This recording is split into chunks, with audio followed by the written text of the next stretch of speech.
Let's do it in English. There's space here. No, welcome. We're going to have a brief tech transfer session. We're going to Nelida, our speaker today. She will be sharing some useful information about how we can promote or commercialize our research. So before that, I would like to introduce myself. My name is Susana Lau. I am section chair in Panama, but I am also leading Region 9 IEEE Entrepreneurship Initiatives. So before we start talking about the workshop, I would like to tell you what is IEEE Entrepreneurship. It's actually a community inside IEEE with about 20,000 members, where 15,000 of them are approximately non-members, non-IEEE members. So the goal of IEEE Entrepreneurship is to grow the community by creating services like this, like tech transfer workshops, to provide value to the members and also to create revenue streams for IEEE and their partners. So at a glance, the IEEE entrepreneurship community is comprised mainly by aspiring entrepreneurs, 28% of early stage or startups, 6% of them are investors, and others 17%. So Joanne Wong, she is currently the chair. She is promoting entrepreneurship all over the globe, and this year there is a special goal. For example, I can mention that she has designated regional leaders, so we are all working towards a global goal, but we all have our own local initiatives to promote entrepreneurship locally. So what are some of the programs that IEEE Entrepreneurship has to offer? We have a women network to support entrepreneurship, that women's entrepreneurs is a Slack channel that you are welcome to participate. We provide a network for deep tech investors. We also have some mentors programs. Actually, you can go to the IEEE Entrepreneurship website and you can request an appointment for free with a mentor that can be in another continent or in another country, and they can provide you insights for your startups or your business ideas. In IEEE Entrepreneurship, we also have one-on-one workshops for early entrepreneurs. We also have an impact award. Every year, we give $2,000 for the Entrepreneur of the Year that has a significant impact on the ecosystem. And many other programs as workshops, as this one, and other events such as webinars. So this is our newsletter. You just go to the website and you can sign up to receive all this information, all these resources. Some of them are grants to participate in IEEE entrepreneurship events and international webinars. If you are a member, you can be part of the community if you add the exchange community to your IEEE account. As you can see, it has no cost and you will access all the resources that we provide. What are some of the resources? Just as an example, last year we organized a tech transfer workshop in Panama. That was, before that, we organized 4 different webinars with an expert from Canada that shared information about the power of deep tech, that shared about the role of the universities in IP transfer offices. We have some a panel of success stories among researchers. For example, Nelia will talk about more of Rafael Sotelo, which is an IEEE member. Sorry.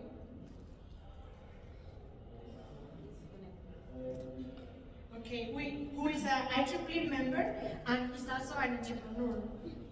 And this is a picture of what we had in September this year, our first tech transfer workshop. We are going to do this today, but this event was 6 hours, and we're going to do it in 2 hours, or 1 hour, because we have less time now, in 1 hour. So yeah, this was what we did this year, and our plan is to organize more of these events in IEEE conferences to promote entrepreneurship among the researchers that are already participating in these conferences. These are some of the pictures. We also had a project showcase. Each of those researchers worked in a one-pager, and what they did was to explain their projects in a way, it's not a poster, but was like a document with information about their potential market, their business model, the problems they're solving, to engage potential investors, potential partners, or even potential buyers. So these are some of the sample one-pagers that we had in that tech transfer workshop. Like more than 40 participants were there, 28 researchers pitched their ideas. We selected 10.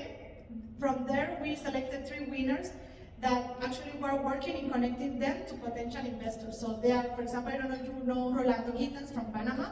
He won that competition and he's been connected with potential investors and probably in Silicon Valley, thanks to the platforms that we are providing through IEEE Entrepreneurship. So these are other one-pagers.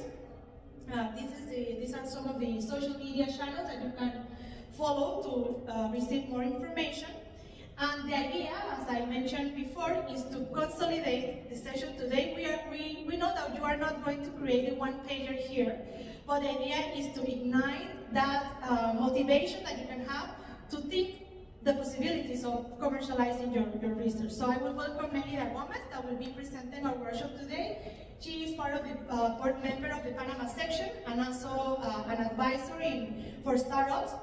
She is the co-founder of Vici, which is a high-tech startup that has a presence in Silicon Valley.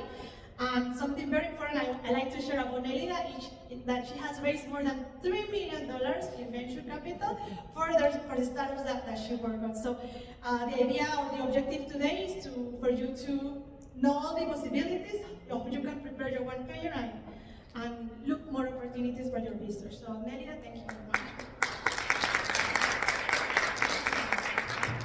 Thank you so much, Susana. And as Susana mentioned, this is a workshop that usually takes 6-8 hours, and actually I have given this workshop in Costa Rica in 4 hours, and also in 2 days. And usually, if you want to do it, step by step, very throughout, very, in depth, then maybe a week. But today we have a challenge, and this is that we are going to comprise a lot of information into 1 hour.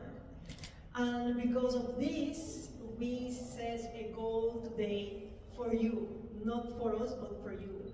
And it's that you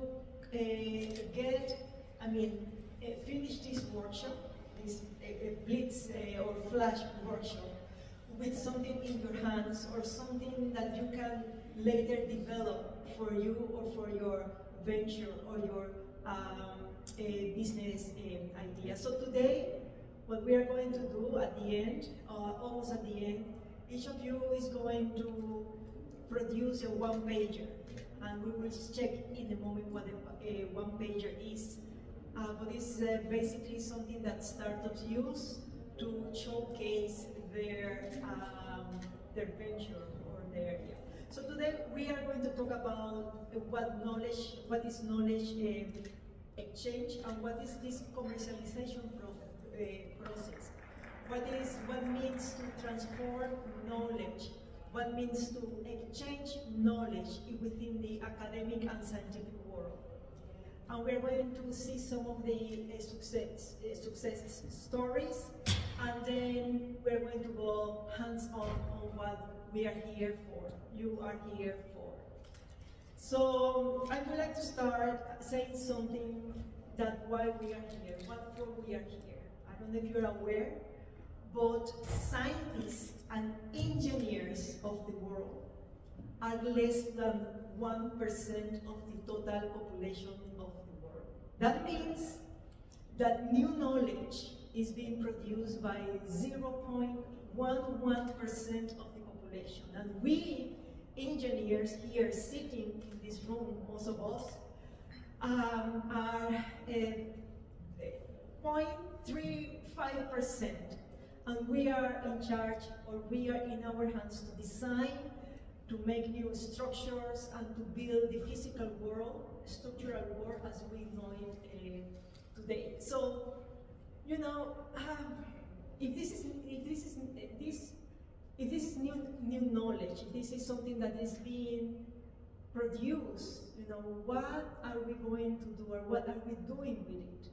especially when we can transform this knowledge, these ideas that engineers have into goods and services for the society.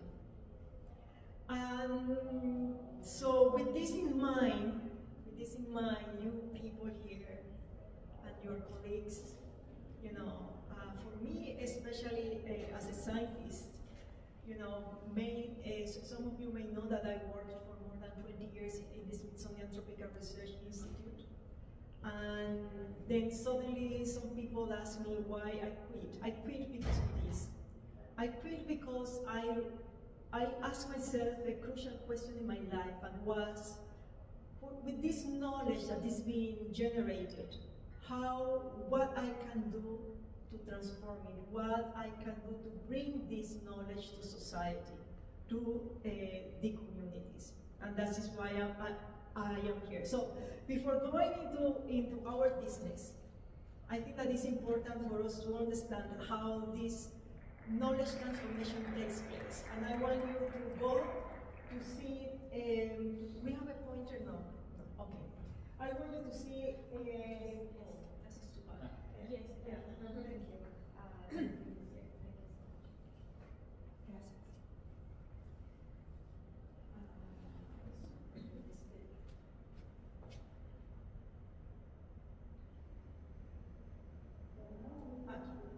So usually we are, when we're talking about scientists, or when we're talking about engineers, we are here. We are in the research centers, institutes, we are in the research and development consortia, and we are in the stage of discovery, research and development. And usually at that stage, the funding comes from government or multilateral agencies. So this money, if we are talking about business and we are talking about companies, is usually what we call non-dilutive capital. That means that this funding, this money is given to the scientist or to the engineer to produce knowledge, to generate knowledge, and to maybe explore the first stages of this knowledge transformation. And as we move in the knowledge value chain, this knowledge is transformed. Maybe there is a proof of concept, maybe something that is going to be scaled. That means that it's going to be produced at a different stage. Maybe there is a prototype, and finally this thing that we have been transforming into a product or into a service gets to the market. And when this is changing, when this knowledge is being transformed, the way in which institutions and funding gets to you as a generator of this knowledge is different. So that means that when we are moving down in this direction, the type of money is going to change. You are not going to get any more, or maybe yes, government funding, but you are going to get something that is called venture capital. That means people or institutions or companies that put certain amount of money, a lot more than in these sections, to have your idea or to your product transform into something that is going to be finally big in the market, and people are going to pay for it, to use it, most of the time. So to be able to understand this, for me, is crucial, because I have known many scientists that think that they can commercialize or sell something at this stage. That means what I call raw knowledge, basic knowledge. Knowledge, I mean, maybe can be sold or brought into the market, but most of the time it needs this transformation. And these transformations require to know, and I need to say something. So in our countries, in our Latin American countries, this process of transformation faces a lot of difficulties, a lot. Legal difficulties, regulatory difficulties, funding difficulties, blah, blah, blah, blah. Okay. But one of these difficulties is related to the understanding on how to transform this knowledge. And to solve this, how can I call it? This stockness, to be stuck. We can take into consideration these broad 4 areas of knowledge transformation. For instance, this viability, whether you can convert it into something, if you can commercialize it. And that brings a discussion about what is a public good and what is a private good. And we are not going to talk about that today because this is a hot topic. And I have been in rooms with a lot of scientists doing public health research, and they have told me that the money that the government invests in the research cannot be commercialized, that they can give this knowledge for free to whomever wants to use it. And usually are very powerful corporations that returns 0 to our countries. So we are not going to talk about this today, and we're not going to talk about this either. It's about intellectual property rights. Who is the owner of that knowledge, of those products and services that are being produced? If you are in a university, you need to clarify that with the corresponding office or unit in your institution. What we are talking about today, very briefly, is going to be about these 2 areas, and it's to understanding the market that you want your product or your idea to be in. That means the market where your idea, your product, or your service has the highest possibility to be useful, if you want to put it in that way. And we're going to talk about this, and a bit is about the development. You saw knowledge transformation requires money, requires expertise, and requires institutional support. And that is called life cycle, development life cycle.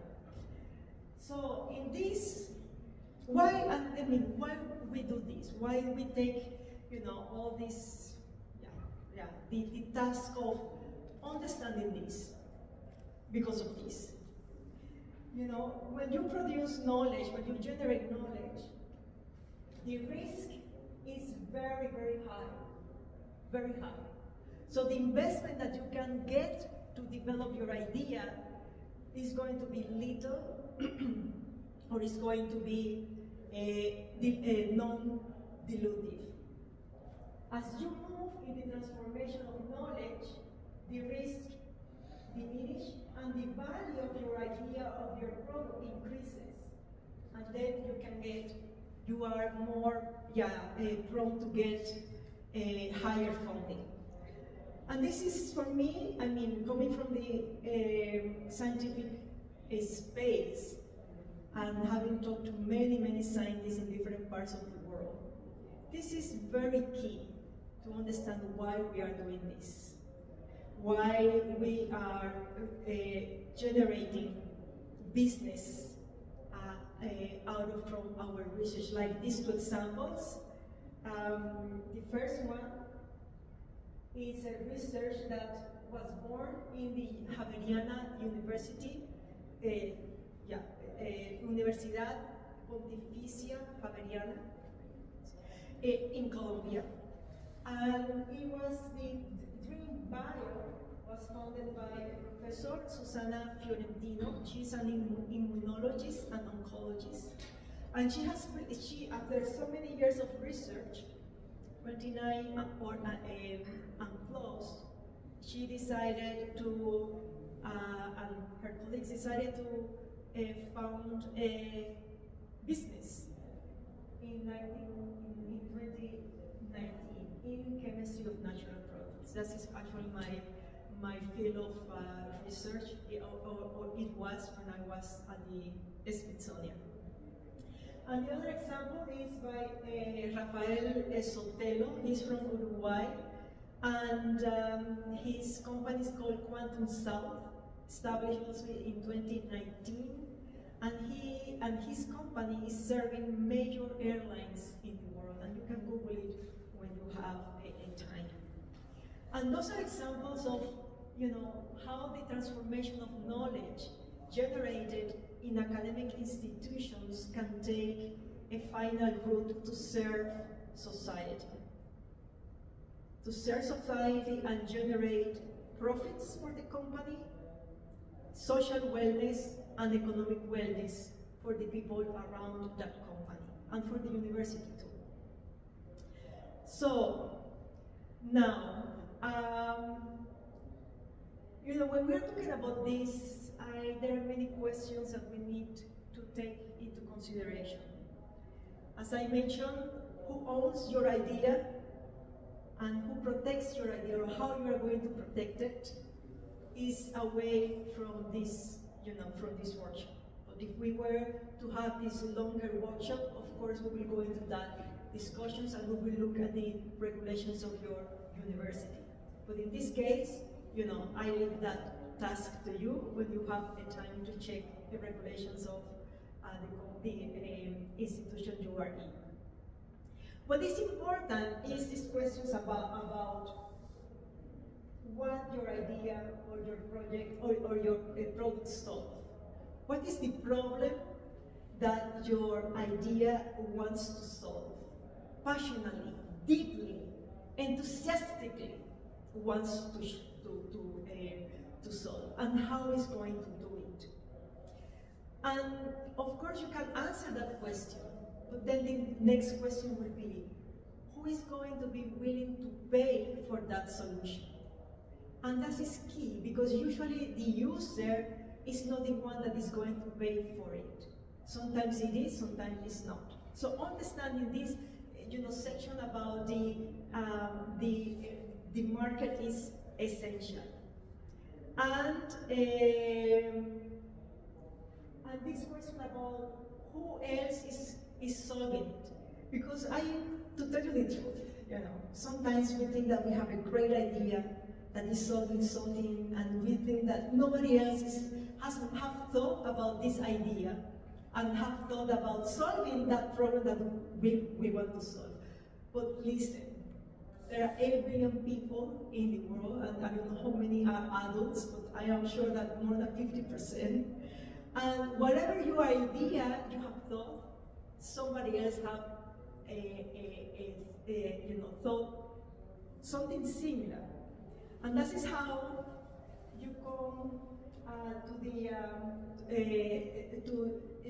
the next challenge, is to figure it out how your solution is different from the others.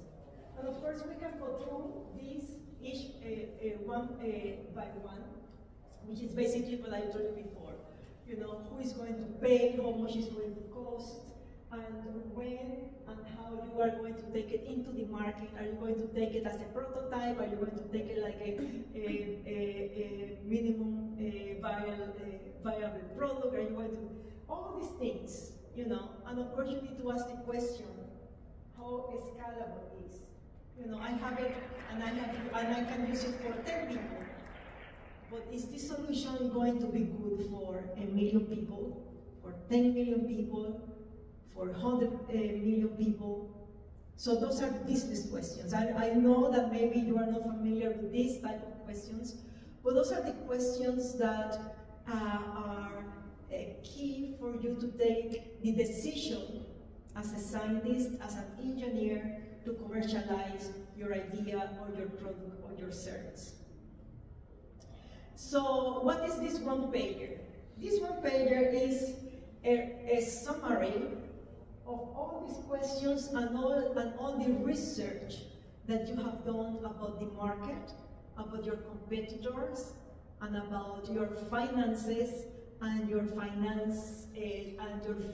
financial studies or analysis. So this one-pager requires a bit of research on your part, a bit of work, but this is Yeah, have you seen the CVs, you know, these one-pagers, you know, the CVs? I am telling you because this morning I prepared one for someone. And it's very challenging to put all in one page, especially for scientists like us that we want to, you know, share a lot with others. It's hard. So, but this is something that is doable, and we're going. This is what we're here. This is what we're going to learn today.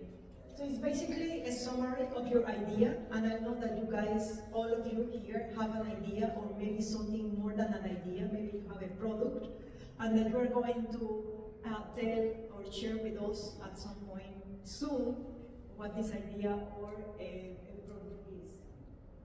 You need to have the need or the description of the problem that is solving, the benefits of your solution.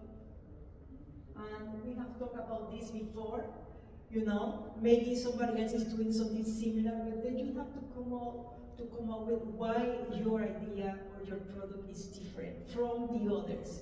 Is unique, is innovative, what, how? So we are going to, you know, be checking each of them in a moment.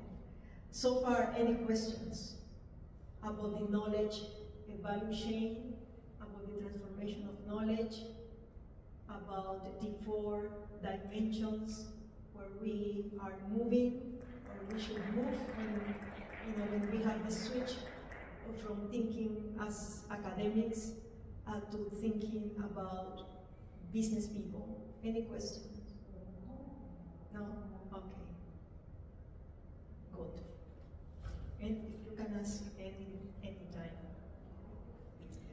Okay, we will see some examples in more detail of what Susana mentioned of one-pagers. And these are the one-pagers that came out from the workshop that we had in Panama in September this year. Remember, I'll go back in a moment. So all of this we are going to see here and presented in a different way by these different research groups. So in this one, this is a biotech company. The name of the brand or the product is, you can see here.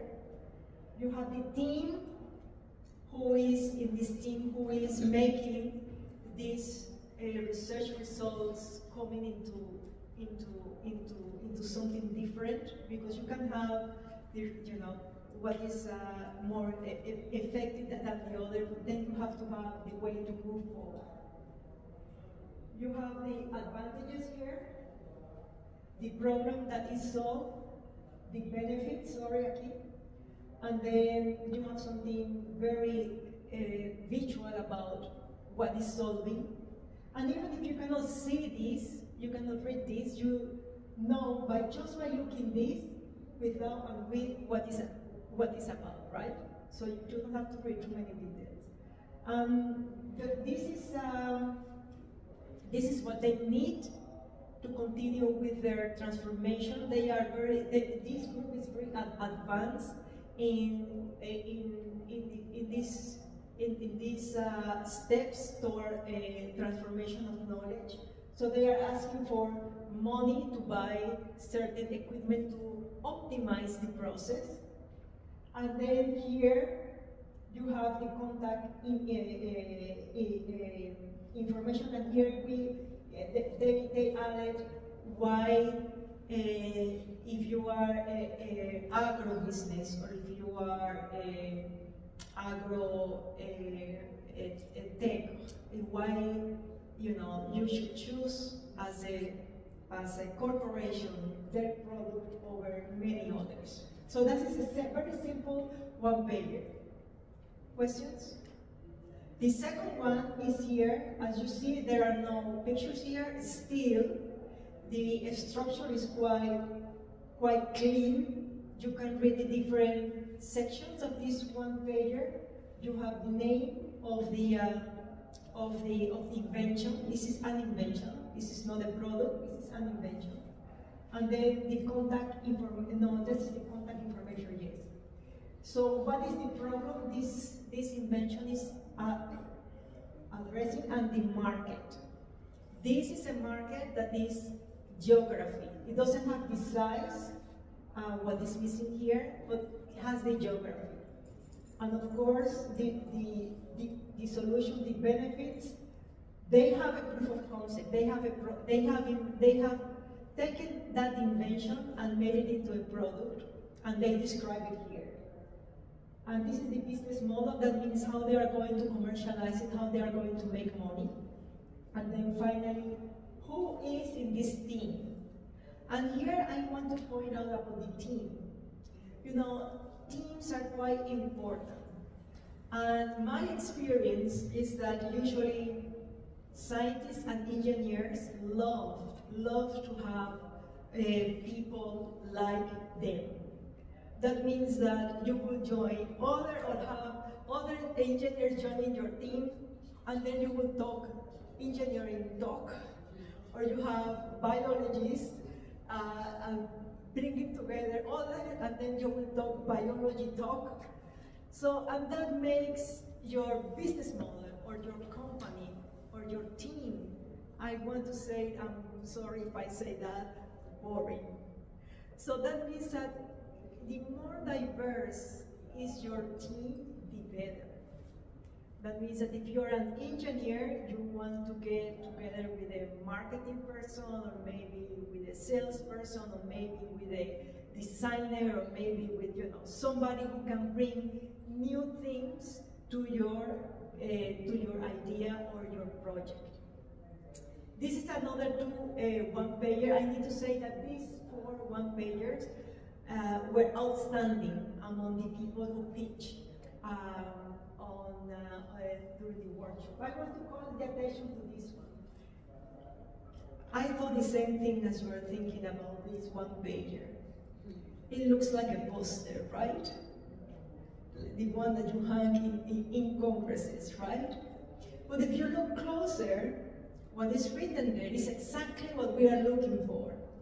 It has the team, the information, the problem, and what is more important, here, even if you cannot read it, is the size of the market. And this market is global. Actually, this was the winner of the pitch competition during our workshop back in September. I'm not telling you that you need to do it this way, like a poster, please, but what I'm saying is that if you have the right information, the key information, then you have a lot of chance that the person who is reading it, to capture the attention of the people who are reading, especially if they are investors. So this one is also from Panama, from a team from Panama, and this is quite a schematic too. It has also the information, the contact information, and the problem, and all the things that need to be there for the one-pager to be what is a one-pager. Any questions so far? Any comment? No? Are you ready? Oh, not yet. But you're going to be ready in a moment. Don't get nervous, because I am already nervous. So, but don't get okay, because something is coming. Anyway, so as I mentioned, scientists tend to use, and especially engineers, I find, tend to be very technical when you explain things. For instance, if I ask, let me see. Well, I don't know too much what research you are doing here, but if I ask, Susan is laughing, but I'm not going to ask Susan. I know her very well. Yeah, if you ask a colleague of yours, oh, what is your research about? And it will do hertz and resistance and neurotransmitters and bleed and blood.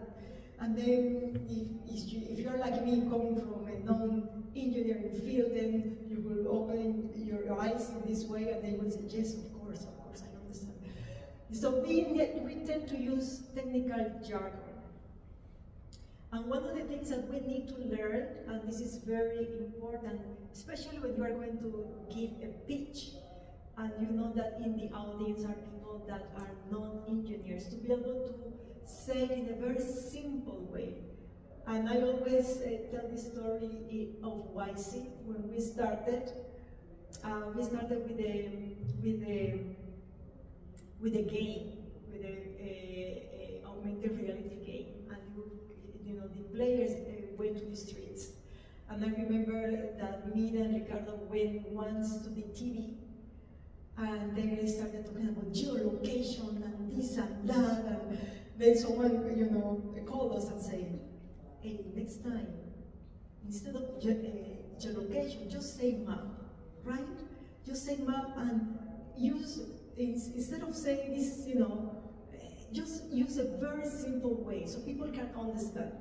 So anyway, I am saying this because in internet you have a lot of resources that you can tap into to simplify your business models. And one of them is a very simple lean canvas business model.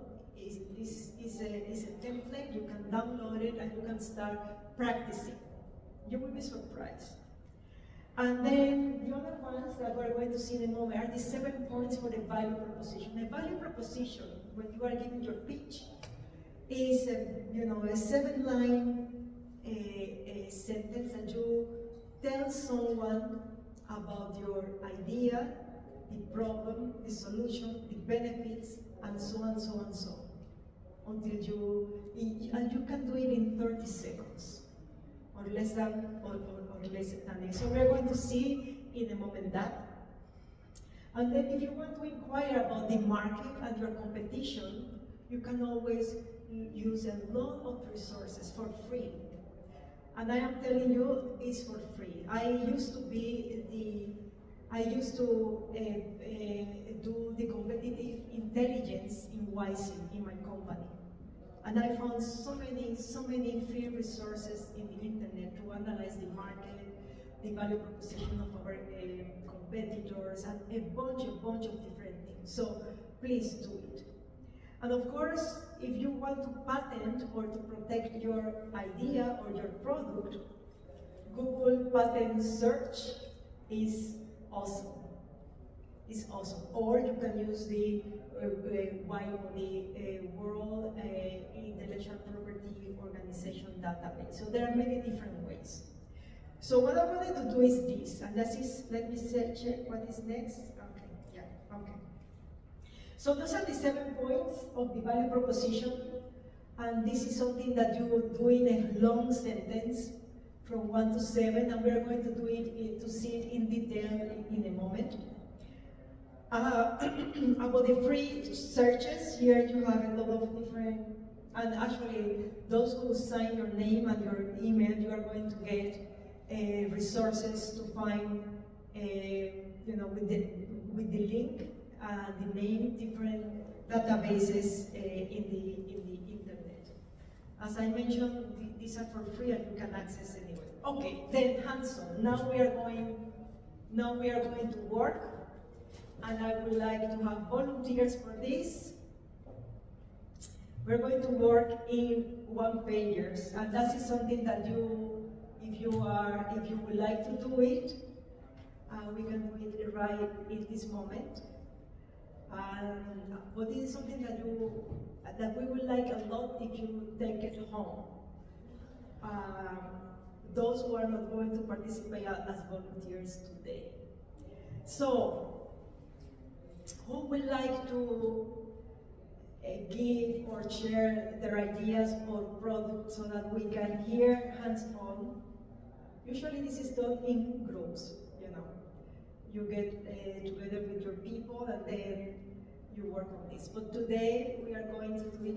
If any of you would like to share an idea that you would like to commercialize in the future or to transfer it, because I forgot to tell you, but one thing that you could do also, depending on the regulations of your university, is to license your patent or license your invention once is protected, of course. course.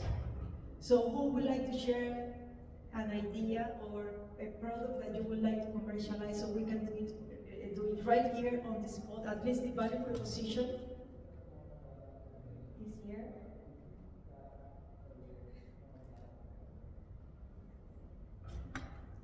This is an example, right? This is an example, yeah. Let's say a self-disinfecting trash can.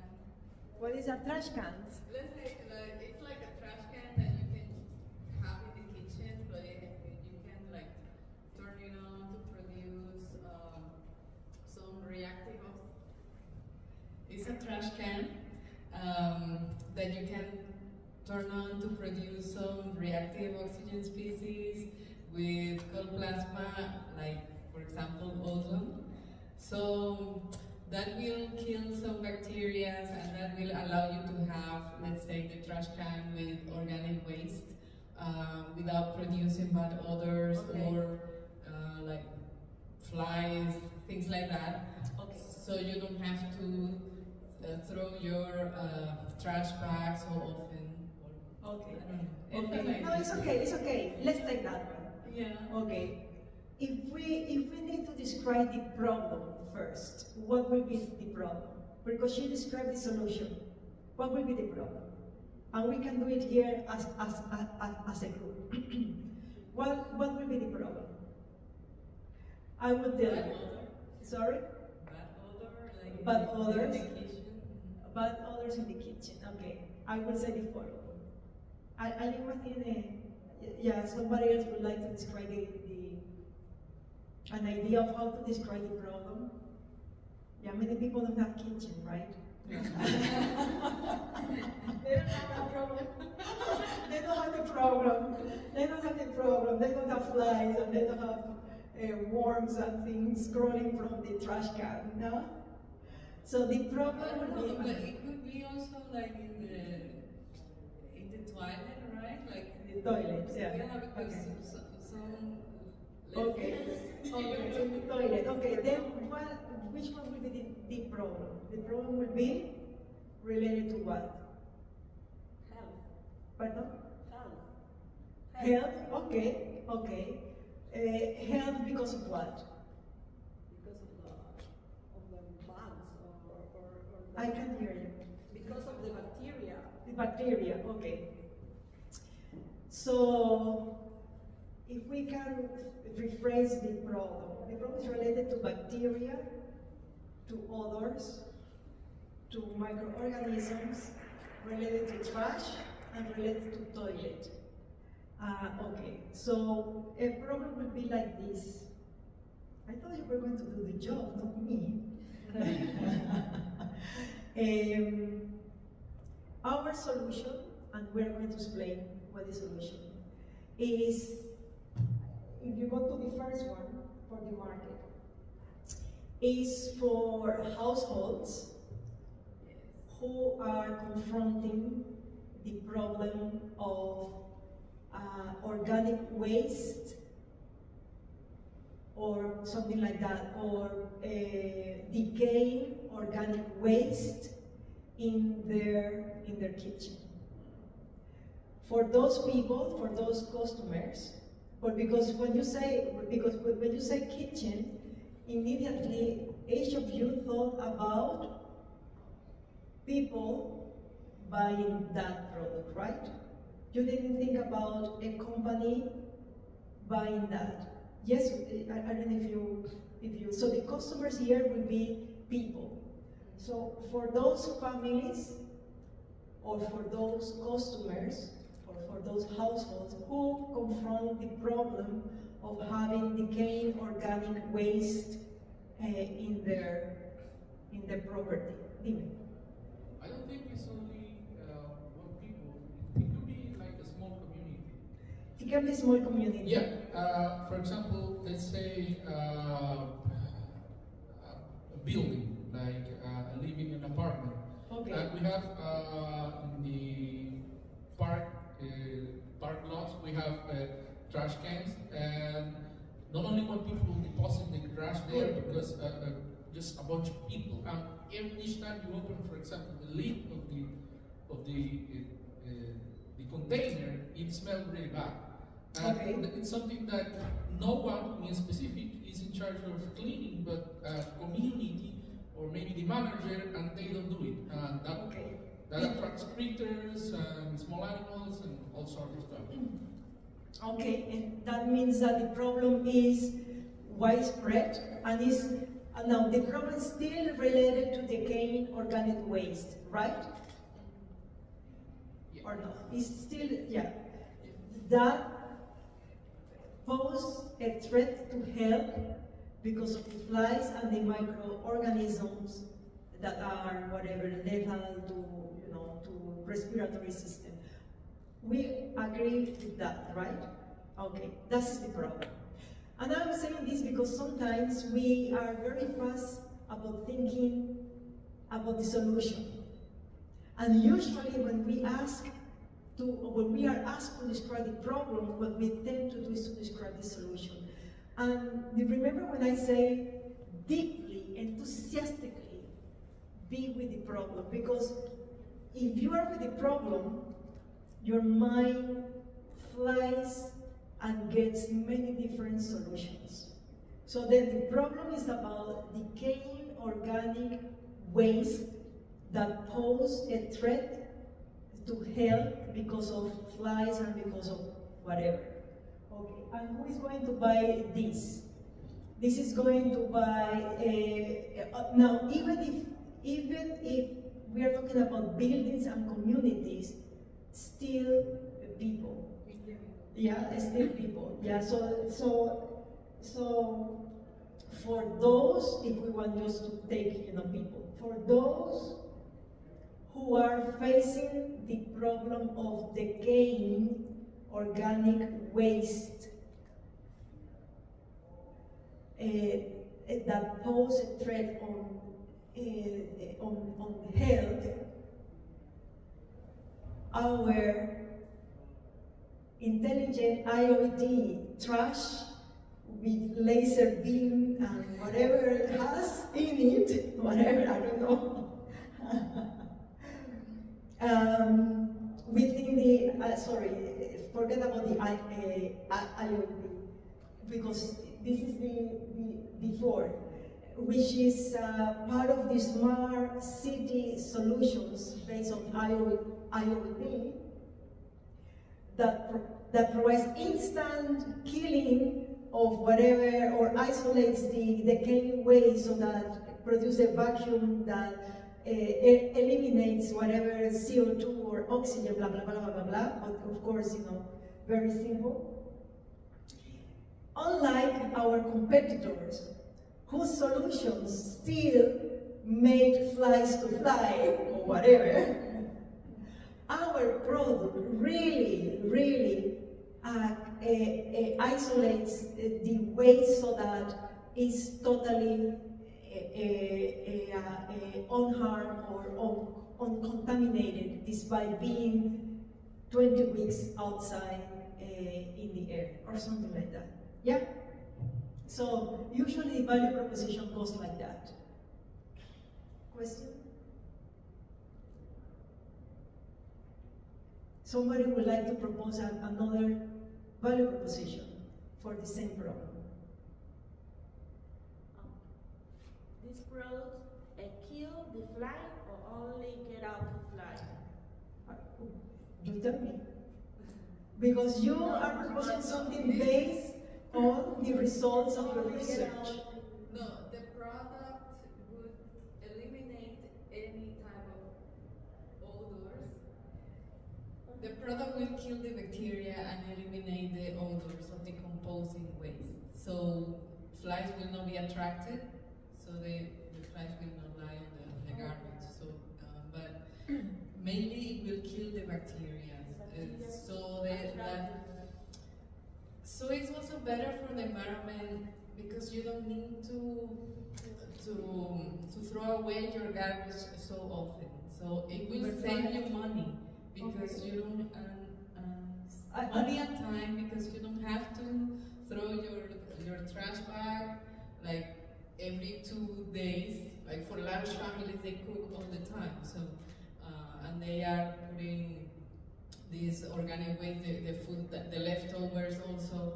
But with this type of trash can, they wouldn't need to throw that the next day. Okay. So they will be saving time. They will have more time for themselves. They don't have to worry about throwing the garbage back every 2 days. There we but go. also they will use less trash bags. And yeah, so that's also Okay, what you just mentioned are the benefits. So I would like someone who can go through the whole point 1, 2, 3, 4 until the 7th. Doesn't matter if you make things up. But we need to keep with the trash can that, what's your name, sorry? Shirley. That Shirley mentioned, and the problem. Who would like to go from point 1 to 7 with the idea of the decaying organic trash and the magic trash can? Roxana, can you that? Okay, go ahead. I can, but I have to make it up. Well, this is a product for households who wants to improve their hygiene in trash cans that they have in the kitchen and in the toilets. What the product does is it kills bacteria, so the others are no longer present. It's a product that is not using harsh chemicals, and the main purpose is to make the trash problems healthier for the people that live there and for the environment. And it's much better than what we are doing now, that keeping it several days and really bacteria. And solutions that we already have is to try to minimize the time or to use harsh chemicals not to have this problem. So, Unlike the products that use chloric acid in order to clean the trash cans very often. okay. Yeah. I don't know. Yeah, it's good. And that's how it goes. And you can do this for every idea or product that you have. Again, you need to be married to the problem. I have a question. Yes. Before doing that, because I was making everything up. Of course, we all are. But I imagine that the value proposition is not something that we do at the beginning. Maybe we have to think about the product a lot more, and then having that analysis, then we can wrap it up like this. Sure. And but this is what we do in a 1-hour workshop. We go fast. We are fast learners. Good. Yeah. What if there is no primary competitive? Primary competition. Got to be one. You would be surprised how many people have thought about your idea. I'm telling you this. You know, I did a market research in 2020 on something that's called smart waste management. And there is something similar to what you described, but in a small. So what I'm saying is that you can always find, you generally will find something that somebody else has thought or has invented. But your task is to find the differentiation, and you did it very well. Between you and Roxana did very well. So that is how, you know, and what I would like is to get the feeling of this rhythm, you know. Yes, you need more time to think about it. What we would like you to take is this message. This is as simple as this when you talk to someone. You don't need to tell, you know, very complicated things is 1, 2, 3, 4, 5, 7 in less than a minute. Because this is what you have to catch the attention of someone. Yep? Okay. That means that you are nearly ready to do your one-pager. Who would like to give one more idea? Hasta las 5, no? Yes, okay, until 5, yeah. Yeah, she's, yeah, we have not much time. So anyway, gracias, Susana. So I would like you to keep this in mind. Very simple, very, very simple. So to be able to come up with this one-pager, I just want to say something. What you say about the value proposition is basically what you already have in the one-pager. The only thing that you need to add there is the market size. For instance, if you go to the smart waste management market, you will see that it's growing at least in 2020. I'm talking about the smart trash trash can. It's growing to 15 or something, what is called CAGR, Compound Annual Growth Rate.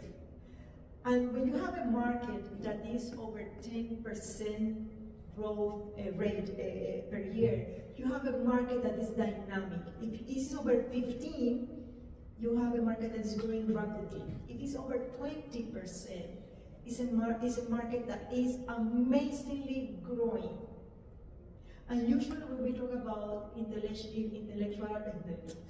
artificial intelligence and these things, those are markets who are growing very, very rapidly. So your idea of a smart trash can has a lot of potential. A lot of potential. So anyway, one question, any more questions about this one-pager and how to build a value proposition that you can? Yeah, okay. So anyway, each university usually has what is called the OTRI, Oficina de Transferencia de Resultados de Investigación. Usually. Or TTRs. Or in English TTRs. Tech Transfer Exchange. What is TTR? Tech Transfer, whatever. Yeah. But what I'm saying is that almost all universities have a branch that is going to support you in bringing your idea to the market. They are people that are versed in IP, in intellectual property, and many other resources. And also you have the government grants here in Panama. We have SENACID, which offers non-dilutive funding for the phase of research and development. And then you have the different incubators and accelerators in your countries. And here in Panama, you have UTP, incubator, you have the Seed of Knowledge, and many others. Tandem Launch is also an international accelerator. And of course, you have Google for startups, and you have a bunch of different resources in Latin America to bring your idea forward. But this is going to be for a piece of your company, and you need to learn how to deal with that. But this is another talk. And what now? I would like to invite Susana to explain about IEEE. We want you to, you count on us. It would be great if you can produce your one-pagers, each of you. We are here to help you, to support you in bringing your one-pagers into something that you can show to possible collaborators or partners or investors or and yeah, Susana, dime, Shirley. Yes, I have a question. Yes. So have IEEE thought about what to do in cases where researchers have very good results and ideas, but they don't want to really become entrepreneurs? For example, they don't want to. For example, they have the idea, they would love the idea to be helping the society in any way, but they don't want to be in charge of a business. Sure. And that happens, huh? Let me answer that question. Sure, yeah, it was good, yeah. So your question is for IEEE. IEEE will not tell you what to do, but I understand your question. But as a researcher, you have several options to commercialize your product. You can create a startup, you can license it to another, like a company, you can do like a corporate innovation, license it to a company so they can produce the products to solve the problem. So depending on what you're looking for, these are the ways. And what we can do in IEEE is to provide you all the avenues, the information through webinars, workshops, so you can get all the insights and make the right decision. Okay, because it's true, not everyone is made to become an entrepreneur. You can just be a good researcher, maybe you think that your product is good, it can create a great impact in your community, solve a problem, have a service, but you are not made to create that from scratch. So that's what we might. Yeah, and I would like, I am one of those. I like business. I have my own, well, I co-founded my startup with, with people that you know here, Min Chen, Ricardo Chen, and Orlando Reyes. But if someone asks me if I want to have my own business myself, if I want to be the CEO, I would say no. I would say no. And I asked the same question to a Nobel laureate in 2016. I asked him. So because he founded a very successful company in Germany that makes antibodies, clonal antibodies. And I asked the question, so, what's your role in your company? How do you manage to? He said, me, I left business to people who knows about business. I keep doing my research, and I am the scientific advisor of the company. He said that, and you can always be, and there is always, there is a role for the inventor in any company. My message to you will be, if you want to do that, is a researcher, you want to have somebody else to bring your idea to the market. Make sure that you are involved, at least. I mean, in general, no? No, I was saying that because that is a problem. I have had that conversation with other colleagues at UTP. Because, Senacid also have this innovation, the funds for, and it is really hard for researchers and academics to really change the mindset, and some people just don't like it because they want to do research. So I think there is also a waste, of potential and value, because what we produce as researchers is not really solving problems in the community, because we don't have the time. Sure, we understand that. I understand that. And just for the sake of time, because we have only 4 minutes, I understand you. I am a scientist too. At least I was at some point of my life. Yeah, there are many different things. For instance, I know that some scientists here hire a CEO for his company or his idea of a company. There is a innovation platform called Scala LATAM. They do also the matching of the researchers with someone. Yeah, that is totally fine if a researcher doesn't want to become a business person. Totally fine. But you need to make sure that your idea goes to the market in the right way. That is what, my message, of course. Susana, ¿tú quieres decir? Sí, yeah, I just want to close the final message of why we're doing this is precisely for what, I forget your name, Charlie, you are asking about, because it's a dilemma. It's definitely a dilemma, and what we're looking with these programs, we're not going to solve your problem of creating a startup for you, or we're not going to hire a lawyer for you to license your research. But what we can do as IEEE Entrepreneurship is to create this platform.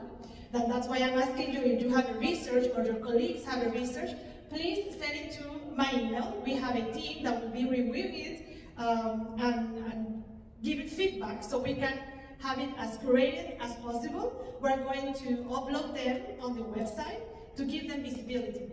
And probably we can connect them with Escala Latam, with potential companies or investors, and that's what we're doing. We are a platform to connect you so you can have that possibility of bringing your research to the market in a product or a solution. So that's my final message too, and I hope that even though this was a very, very short workshop, we hope that you get interested and you want to learn more about how to commercialize your projects and research. Thank you very much. And remember that we are very few people in the world making new things.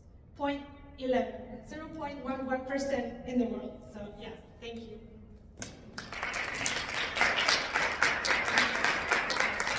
Can I ask you to take a very quick group picture here, like for the website? Yes?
Y están todos invitados para el siguiente panel, que va a empezar. Necesitamos clientes aquí. Estoy recogiendo.